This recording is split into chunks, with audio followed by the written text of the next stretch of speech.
My name is Tara Rayner O'Grady.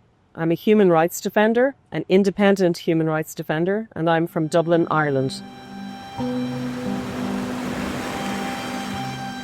So I work in strategic development and capacity building for people who are victims of human rights aberrations and for groups who need to mobilize in a more cohesive way so that they can have stronger advocacy with trade unions, Congress or their government, so their local or national government, at the European Parliament level, at the United Nations and at the International Criminal Court.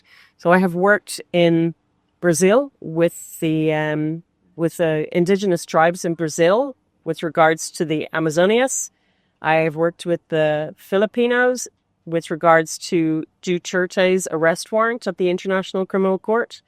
I have worked in many countries in West Asia, developing strategies and building their ability to lobby for themselves against brutal regimes and tyrannical monarchies. I have worked with diaspora and refugees all over the world.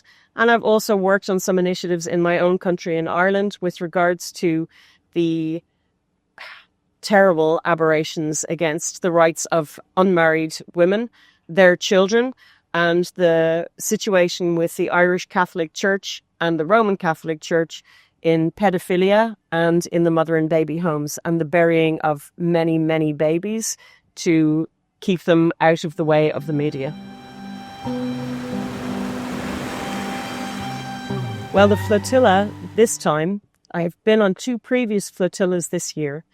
This time it is an absolutely enormous international effort to break the siege and crack open a sea corridor, a humanitarian sea corridor along the Mediterranean, with collaboration of not NGOs and not governments, but civil society groups in Spain, Italy, Greece, Tunis, and participants from all over the world on those flotillas, everywhere from Australasia, the Americas, the Global South, the West Asia, Asia proper, and also Europe, to come together and break this heinous, monstrous blockade against the people of Gaza and alleviate their suffering, at least to begin to do that.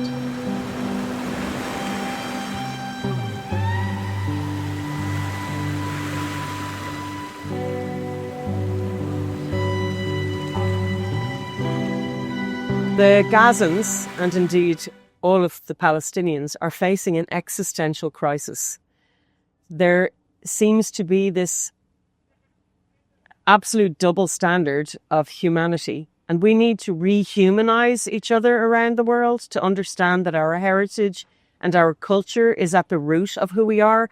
It is not to do with our religion or our nationality, but far deeper than that, the history of our peoples. This effort to erase the Gazans, Palestinians, from the map of the world is something that we must all take very seriously and very personally, because the rise of Zionism, as with the rise of Nazi and nationalsocialism during Germany's Holocaust against the Jews, this rampant fascism that is rising around the world is going to reach our doors.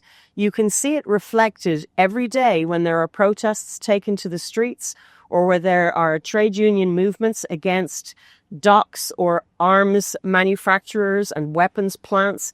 The crackdown on protesters is so vile and brutal that they spare no one, whether it is children. I've seen arrests of 13, 14-year-olds, just as I've seen arrests of very elderly people who are in wheelchairs or who are blind.